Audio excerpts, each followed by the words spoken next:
तो सबसे पहले हम शुरू करेंगे कि टेस्ट ट्यूब बेबी क्या होता है और किन मरीजों में टेस्ट ट्यूब बेबी किया जाता है, और टेस्ट ट्यूब बेबी की तकनीक में क्या नई चीज़ें आ गई हैं जिससे कि हम कामयाबी दर बढ़ा सकते हैं।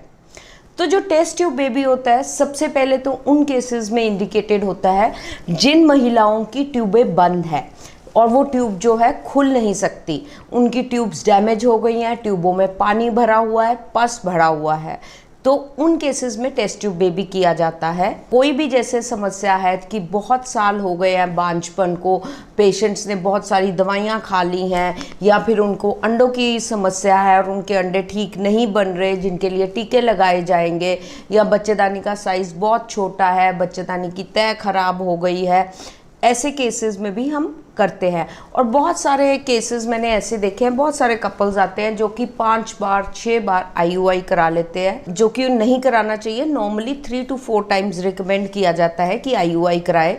उन केसेस में भी जब वो फेल हो जाता है तो आईवीएफ की टेक्निक जो है की जाती है। कई कपल्स ऐसे जोड़े होते हैं जिनमें कि पेशेंट्स कहते हैं कि हमारी तो कोई सब टेस्ट नॉर्मल आए हैं पर फिर भी जो है बच्चा नहीं हो रहा, तो ऐसे केसेस में भी टेस्ट ट्यूब बेबी इंडिकेटेड होता है। अब ये जिसको हम टेस्ट ट्यूब बेबी और परख नली शिशु कहते हैं, इसमें बहुत सारी तरक्की हो गई है जिसके कारण जो है इसका कामयाबी दर हम बढ़ा सकते हैं। अगर हम कहें कि हमने सिंपल एक प्लेन टेस्ट ट्यूब बेबी करना है जिसमें कि एक लेडी के अंडे बनाए जाते हैं, जब वो अंडे बन जाते हैं टीके लगा के तो अल्ट्रासाउंड के ज़रिए वो अंडे निकाले जाते हैं, फिर लेबॉर्ट्री में भ्रूण तैयार करके रखा जाता है। ये एक सिंपल टेस्ट ट्यूब बेबी का प्रोसीजर है जिसमें कि कामयाबी दर हम कहते हैं 15 से 20% ही है। पर आज की डेट में हम इस कामयाबी दर को कैसे बढ़ा सकते हैं, आज के इस टॉक शो में मैं आपको अपनी लेबॉर्ट्री में प्रोसीजर दिखाऊंगी, आपको अपनी लेबॉर्ट्री के बारे में बताऊंगी, ताकि सारे जो बांझपन से पीड़ित कपल्स हैं जो इस को सुन रहे हैं उनको पता लगे कि टेस्ट ट्यूब बेबी और बाकी तकनीकों में क्या अंतर है। अभी मैं सिर्फ आपको प्रोसीजर्स के नाम बताऊंगी, इसके बाद हम जब लैब में जाएंगे अपनी लेबॉर्ट्री में तो मैं आपको दिखाऊंगी कि हम वो प्रोसीजर्स कैसे करते हैं और वो कामयाबी दर कैसे बढ़ाया जा सकता है, जिसको कहते हैं हम इक्सी विधि, इमसी विधि, कासा। अभी आपको हम दिखाएंगे कि कासा विधि भी क्या होती है, laser hatching, embryo monitoring system, blastocyst transfer, इन सब जो टेक्निक्स है आईवीएफ का कामयाबी दर काफ़ी ज़्यादा बढ़ाया जाता है। 70% तक हम कह सकते हैं कि आईवीएफ का जो है टेस्ट ट्यूब बेबी का कामयाबी दर बढ़ाया जाता है, क्योंकि आज की जो ये समस्या है बहुत ज़्यादा बढ़ गई है, बांझपन की समस्या। मुझे ऑलमोस्ट 26 ईयर्स हो गए हैं कि मैं ये बांझपन की समस्या का इलाज कर रही हूँ। उस टाइम पे लोगों ने टेस्ट ट्यूब बेबी के बारे में सुना भी नहीं था और बांझपन की जो समस्या थी बहुत कम थी, पर अब बहुत सारे जोड़े हैं जो बांझपन की समस्या से ग्रस्त हो रहे हैं और पेशेंट में भी बहुत अवेयरनेस आ गई है कि क्या है टेस्ट ट्यूब बेबी, हम इसको क्या मतलब निकालेंगे और इसका कामयाबी दर कैसे बढ़ाया जाता है। तो ये बात हो गई कि टेस्ट ट्यूब बेबी हम जो लेडीज़ की उम्र ज़्यादा हो गई है, जिनकी ट्यूबें बंद है, बच्चेदानी की समस्या है, अंडेदानी की समस्या है, आईयूआई फेल हो गया या कोई रीज़न नहीं निकला, उनमें हम टेस्ट ट्यूब बेबी करते हैं टेक्निक। और फिर उसके बाद हम बात करेंगे इक्सी विधि की। जैसे बहुत सारे कपल्स हैं जिनमें हस्बैंड्स में प्रॉब्लम आई है। अब एक बात है कि जब मेरे पास हमेशा कपल आता है उसके पास बहुत सारे टेस्ट कराए होते हैं, पेशेंट कहता है जी मैंने तो सीमन टेस्ट कराया, मेरा सीमन बिल्कुल ठीक है या मेरे सीमन में थोड़ी सी कमी है, पर हमें जब तक हम इसकी वीर्य की डिटेल जांच नहीं करेंगे तो हमें नहीं पता लग सकता। हर टेक्निक का सक्सेस रेट जो है वो डिपेंड करता है कि आप जड़ तक जाएं बीमारी की, उसकी प्रॉपर वो देखें कि क्या है समस्या, क्योंकि खाली एक सीमन काउंट से नहीं होता। अब इस अस्पताल में हमने पंजाब में, हालांकि मैं कहूँगी नॉर्थ में, दिल्ली को छोड़ के सबसे पहले कासा मशीन लगाई, जिससे कि हम एक स्पर्म है, मैं आपको अभी दिखाऊंगी भी अपनी लेबोरेटरी में कि एक स्पर्म को हम कितने गुना ज़्यादा टाइम मैग्नीफाई कर सकते हैं। हमें ये पता लगता है कि वो जो शुक्राणु है बच्चा बनाने के काबिल है कि नहीं। सो ये मैं आपको बताना चाहती हूँ कि क्या इम्पोर्टेंस है एक बांझपन सेंटर में जो कि इतने सालों से चल रहा है कि एक सीमन एनालिसिस से खाली हम एक स्पर्म काउंट नहीं देखते, हमें ये पता लगता है कि वो शुक्राणु बच्चा पैदा करने के काबिल है कि नहीं है। सो यही चीज़ें हैं जो ट्रीटमेंट का कामयाबी दर बढ़ाते हैं। तो नील शुक्राणु के मरीज भी जो है, जिनकी बिल्कुल एजोस्पर्मिया हो गया है, वो भी आज की डेट में अपने संतान सुख की प्राप्ति कर सकते हैं। बहुत सारी नई मशीन्स हैं जिनसे हार्मोनल एसेस किए जाते हैं। हमें पता लग जाता है कि जो गोलियां हैं, जिनको हम टेस्टिस कहते हैं मेडिकल लैंग्वेज में, स्पर्म्स बन रहे हैं कि नहीं बन रहे, और अगर बन रहे हैं तो वो एक स्पर्म भी निकाल के एक एग से मिलन करके इक्सी विधि के द्वारा भ्रूण बनाया जाता है। और अगर किसी पेशेंट के स्पर्म्स बन ही नहीं रहे मेल के, तो उसके हार्मोन्स के द्वारा स्पर्म बना के फिर इक्सी विधि से बेबी कर सकते हैं। तो बहुत सारे कपल्स ऐसे होते हैं जो कि बहुत कम टाइम हुआ होता है शादी को, और उनकी ट्यूब्स में प्रॉब्लम आ जाती है। जब वो HSG कराते हैं तो पता लगता है कि ट्यूब्स ब्लॉक्ड है। तो जो ट्यूब कॉर्नुअल एंड पे ब्लॉक्ड है, बिल्कुल जहाँ से ट्यूब यूट्रस के साथ लगी होती है, अगर उस एरिया से ब्लॉक्ड है तो वो बिना चीर फाड़ के, बिना किसी कट टांके के हिस्टेरोस्कोपिक ट्यूबल कैनुलेशन के द्वारा भी खोली जाती है। पर ये एक डॉक्टर ही डिसाइड करता है कि ये खुलेगी ट्यूब कि नहीं खुल सकती। सो कहने का मतलब ये है कि हर पेशेंट को एकदम टेस्ट ट्यूब बेबी की ज़रूरत नहीं पड़ती। और भी बहुत सारी टेक्निक्स है। सिंपल IUI टेक्निक है, जिसमें अगर किसी पेशेंट के स्पर्म्स में हल्की फुल्की कमी है तो वो IUI टेक्निक से भी प्रेग्नेंट हो सकता है। पर अगर एज ज़्यादा हो गई है, बांझपन की समस्या ज़्यादा हो गई है, माहवारी की समस्या है, या बंद हो गई है माहवारी, या बच्चेदानी का साइज़ छोटा है, तो डेफिनेटली बढ़िया से बढ़िया बेहतरीन इलाज कराना बहुत ज़रूरी है। सो ये था IVF, ICSI, laser hatching, blastocyst culture, embryo monitoring के बारे में। आइए अब हम चलते हैं अपनी लेबोरेटरी में और मैं आपको दिखाऊंगी कि सारे कैसे प्रोसीजर्स किए जाते हैं और हम कैसे इनका कामयाबी दर बढ़ा सकते हैं। क्योंकि हर टॉक में आप सुनते हो कि हम इक्सी करते हैं, लेज़र हैचिंग करते हैं, पर पेशेंट को ये पता होना चाहिए कि वो जब किसी भी IVF सेंटर में जा रहे हैं तो उनका क्या ट्रीटमेंट हो रहा है। क्योंकि बहुत सारे सेंटर्स हैं और पेशेंट हर सेंटर में जाके कहता है मुझे IVF कराना है, पर IVF में भी पेशेंट को ये ज़रूर पता होना चाहिए कि जो सक्सेस रेट है वो IVF में कैसे हम बढ़ा सकते हैं। और ये हर सेंटर में फैसिलिटीज़ जो है नहीं अवेलेबल। सिर्फ जो बहुत अच्छे सेंटर्स हैं, जो पुराने सेंटर्स हैं, जो बहुत सालों से काम कर रहे हैं, डेफिनेटली उन सेंटर्स में वो फैसिलिटीज़ अवेलेबल है और पेशेंट्स को ये बातें ज़रूर पूछनी चाहिए। जैसे अब एक कपल है, उसका आपको मैं सिंपल एग्जांपल देती हूँ। उसका हमने IVF किया, उसके एग्स निकाले, भ्रूण बनाया, अभी उसका IVF अगर फेल हो गया, अगर उस सेंटर में एम्ब्रियो फ्रीजिंग की फैसिलिटी नहीं होगी तो पेशेंट को सारा कुछ ज़ीरो से स्टार्ट करना पड़ेगा। पर अगर हम उसके बचे हुए भ्रूण संभाल के रख सकते हैं, जिसको हम फ्रीजिंग टेक्निक कहते हैं, जिसके लिए स्पेशल मीडिया आता है, स्पेशल क्रायोकैन्स आते हैं, तो अगर हम उस चीज़ पे करें तो पेशेंट का जो है नेक्स्ट साइकिल में ना पेशेंट को इंजेक्शंस लगेंगे, जो फाइनेंशियल बर्डन है वो भी पेशेंट का काफ़ी कम हो सकता है। तो अब हम चलते हैं अपनी लेबोरेटरी में और आपको दिखाते हैं कि ये प्रोसीजर कैसे किए जाते हैं।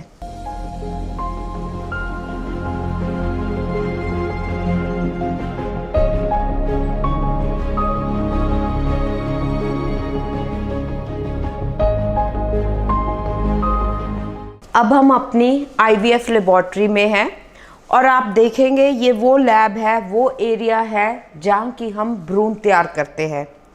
तो सबसे पहले मैं बताना चाहूँगी कि ये लेबोरेटरी की क्या खासियत है जो कि आम लेबोरेटरीज से बहुत डिफरेंट है, जिससे कि हम इसका जो भी प्रोसीजर कर रहे हैं उसका कामयाबी दर कैसे बढ़ा सकते हैं।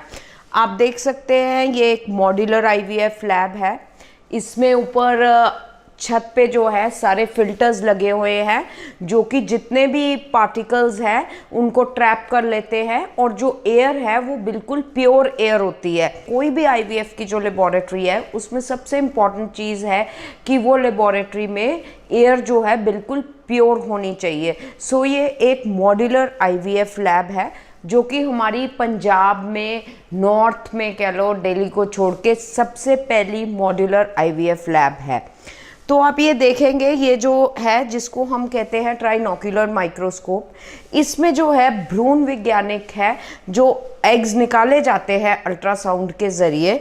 इस माइक्रोस्कोप के नीचे एग्स आइडेंटिफाई होते हैं। जो लेडी के हम अंडे निकालते हैं वो इधर भ्रूण वैज्ञानिक बैठ के अंडे देख सकता है। आप अभी क्लिप में देख रहे हैं कि भ्रूण वैज्ञानिक जो है वो कैसे फ्लूइड से एग्स ढूंढ रहा है।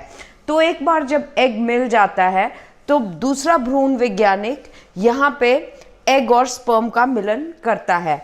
अब आप देख सकते हैं ये हैं जो शुक्राणु, जो कि मशीन है कि एक शुक्राणु को, जो कि हमें नेकेड आई से नहीं नज़र आता, इसमें कितने टाइम्स वो मैग्नीफाई हो गया है। इससे हमें पता लग जाता है कि वो शुक्राणु बच्चा बना सकता है कि नहीं। ये जो मशीन है इक्सी मशीन है, इस मशीन से हम सबसे बढ़िया शुक्राणु जो बेबी बना सकता है वो सिलेक्ट करते हैं। तो यही मैं आपको बताना चाह रही थी कि जब एक रूटीन सीमन एनालिसिस होता है वहाँ इतनी बड़ी मशीन्स नहीं होती, वहाँ हमें सिर्फ यही पता लग सकता है पेशेंट को कि उसका काउंट कितना है, मॉर्फोलॉजी की परसेंटेज कितनी है। पर जो डिटेल इन्वेस्टिगेशन है सीमन की, जिससे कि कामयाबी दर पता लगेगा, वो ये मशीन्स है जिनसे हम देख सकते हैं कि एक स्पर्म जो है कितने 100 टाइम्स जो है मैग्नीफाई होके हमें नजर आता है। सो इधर अब आप देख रहे होंगे क्लिप में कि मेरा जो भ्रूण वैज्ञानिक है वो कैसे एक एग और एक स्पर्म का जो है मिलन करता है और भ्रूण बनाता है। सो ये मशीन के साथ जो है लेज़र मशीन जो है वो अटैच्ड है और उससे हम लेज़र हैचिंग करेंगे। अभी आप ये जो क्लिप देख रहे हैं उसमें आप देखेंगे कि कैसे लेज़र के ज़रिए जो है भ्रूण की परत पतली करी जा रही है, ताकि जो भ्रूण है वो लेडी के बच्चेदानी में चिपक जाए, ताकि जो सक्सेस रेट है वो बढ़ जाए। अब आप देख रहे हैं कि ये ब्लास्टोसिस्ट है, यानी कि 5वें दिन वाला भ्रूण। अब ये लास्ट स्टेज है जिस पे ये एम्ब्रियो जो है ग्रो करता है। इसके बाद ये हैच हो जाता है, यानी कि फट जाता है ताकि वो बच्चेदानी में चिपक जाए। तो आप ये देख सकते हैं जब हम 8 या 10 भ्रूण बनते हैं, उनमें से 1 या 2 ही भ्रूण ऐसे होते हैं जो कि ब्लास्टोसिस्ट बनते हैं, जिनके लिए स्पेशल मीडिया लिया जाता है, स्पेशल टेक्निक्स होती है जिनके कारण ये ब्लास्टोसिस्ट बनाया जाता है। तो कहने का ये मतलब कि हर एक आम आईवीएफ लेबोरेटरी में ये सारे प्रोसीजर्स जो मैं आपको दिखा रही हूँ अवेलेबल नहीं होते। ओनली जो हॉस्पिटल्स बहुत अच्छे हैं, जिनके पास एक्सपर्टाइज है, जिनके पास इक्विपमेंट है, वही ये कर सकते हैं, जिससे कामयाबी दर बढ़ाया जा सकता है। तो ये डे 5 ब्लास्टोसिस्ट आप देख सकते हैं। सिमिलरली आप देख सकते हो ये जो काफ़ी सारे इंक्यूबेटर्स पड़े हैं, इनको हम ट्राई गैस इंक्यूबेटर्स कहते हैं, जिसका जो एनवायरनमेंट है, जो कि एक लेडी के बच्चेदानी की तरह अंदर जो एनवायरनमेंट है वो इन इंक्यूबेटर्स में है, ताकि जो एम्ब्रियो है वो ग्रो कर सके, अच्छा भ्रूण तैयार किया जा सके। ये आप मशीन जो देख रहे हैं वो एम्ब्रियो मॉनिटरिंग सिस्टम है। ये सिस्टम हमने पंजाब में फर्स्ट टाइम यहाँ लगाया है, जिससे कि आप देख सकते हैं हम एक एक भ्रूण को देख रहे हैं कि वो कैसे ग्रो कर रहा है, कैसे डिवाइड कर रहा है। सो इसके ज़रिए जो हम हैं टेस्ट ट्यूब बेबी का कामयाबी दर बढ़ा सकते हैं। जो भ्रूण सबसे अच्छा ग्रो कर रहा है हम वो सिलेक्ट करेंगे। आप देख रहे हैं जो पहले नंबर पे भ्रूण है वो इतना अच्छा नहीं ग्रो कर रहा, पर जो ये छठे नंबर पे भ्रूण है वो ज़्यादा अच्छा डिवाइड कर रहा है। तो ऐसा ही भ्रूण हम सिलेक्ट करके बच्चेदानी के अंदर रखेंगे, जिससे कि प्रेगनेंसी हो सके। अब आप देख सकते हैं ये जो वर्क स्टेशन है, इस पे हम भ्रूण एम्ब्रियो यानी कि इस कैथेटर में लोड करते हैं। अब इसमें हम कामयाबी दर कैसे बढ़ा सकते हैं? जो एम्ब्रियो हमने यहाँ पे लोड करना है माइक्रोस्कोप में, साथ ही ये विद इन 1 मिनट भ्रूण जो है बच्चेदानी में रखना पड़ता है। अगर इसमें ज़्यादा समय लग जाता है तो जो आईवीएफ या टेस्ट ट्यूब बेबी का कामयाबी दर है वो कम हो जाता है। तो यहीं से जो है हम भ्रूण वैज्ञानिक या जो गायनेकोलॉजिस्ट है, यानी कि मैं यहाँ से एम्ब्रियो लोड करके सीधा ये जो हमारा एम्ब्रियो ट्रांसफ़र रूम है इसमें हम एम्ब्रियो ट्रांसफ़र करते हैं। सो जो डिस्टेंस है वो सारा कम हो जाता है और विद इन 1 मिनट भ्रूण जो है लेबोरेटरी से लेडी की बच्चेदानी में रखा जाता है ताकि वो आगे ग्रो करे। अब आप देख रहे हैं ये हमारी जो है फ्रीजिंग लैब है। आप इतने सारे कंटेनर्स देख रहे हैं जिनमें जो हम हैं एम्ब्रियो यानी कि भ्रूण जो है, एक्स्ट्रा भ्रूण जो पेशेंट के बच जाते हैं वो फ्रीज किए जाते हैं। आप ये देख सकते हैं ये -196 डिग्री टेम्परेचर में रखे जाते हैं। और ये अनगिनत समय के लिए फ्रीज किए जाते हैं।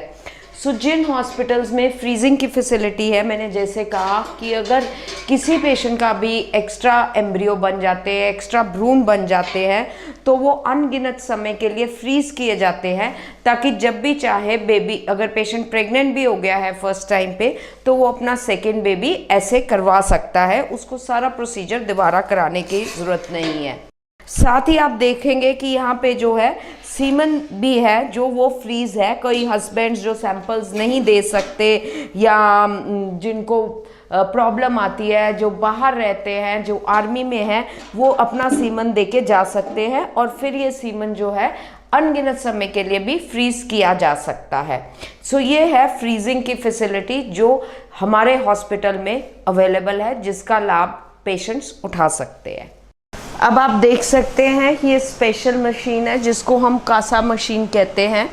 आपको देखने में तो ये बहुत सिंपल माइक्रोस्कोप लगेगा, पर ये जो एक स्पर्म है उसको कितने टाइम मैग्नीफाई कर सकता है आप इस मॉनिटर पे देख सकते हैं। और ये स्पर्म का जो है बताएगा कि कौन सा स्पर्म ठीक प्रेगनेंसी कर सकता है कि नहीं। अभी आप यहाँ पे देख रहे हैं कि ये स्पर्म का पाथ दिखा रहा है पूरा। आप देख रहे हैं ये जो ग्रीन कलर के आपको स्पर्म्स दिख रहे हैं वो अच्छे स्पर्म्स हैं प्रेगनेंसी करने वाले, बाकी जो स्पर्म्स है वो प्रेगनेंसी नहीं कर पाएंगे। ये देखिए ये जो स्पर्म है इसका पाथ बिल्कुल सीधा है, ये सबसे बढ़िया स्पर्म है जो अच्छा मोटाइल स्पर्म है जो बेबी कर सकता है। सो कहने का मतलब कि सिंपल एक सीमन एनालिसिस से कि काउंट 70 मिलियन है, 20 मिलियन है, 10 मिलियन है, उसका कोई फ़ायदा नहीं जब तक हम ये नहीं देखेंगे कि कौन सा स्पर्म बेबी कर सकता है। हम नहीं बता पाएंगे कि जो सीमन है वो बेबी कर सकता है, स्पर्म काउंट कितना अच्छा ही नहीं, मतलब कि उसमें जो शुक्राणु है, बच्चा पैदा करने वाले शुक्राणु जो कितने हैं। सो ये जो मशीन है हमारे पंजाब में सबसे पहले फर्स्ट टाइम हमारे सेंटर में लगाई गई है। हम पिछले 26 साल से जो है सिर्फ यही काम कर रहे हैं। पंजाब का एक डेडिकेटेड आईवीएफ सेंटर था जो कि हमने कभी सिर्फ बांझपन की समस्याओं का ही इलाज किया है। सो अंत में मैं एक यही बात बोलना चाहूँगी कि एक निसंतान जोड़े को सही डॉक्टर के पास सही इलाज करा लेना चाहिए। जितनी मेंटल स्ट्रेस है उससे, तनाव से दूर रहना चाहिए और साथ ही साथ एक अच्छे डॉक्टर की सिलेक्शन करनी चाहिए। उनको देखना चाहिए, उनको पता होना चाहिए कि प्लेन आईवीएफ और आईवीएफ के कामयाबी दर में कितना अंतर है, हम कैसे बढ़ा सकते हैं, क्या मशीन्स हैं जिनके कारण हम ज़्यादा सक्सेस रेट पेशेंट को दे सकते हैं।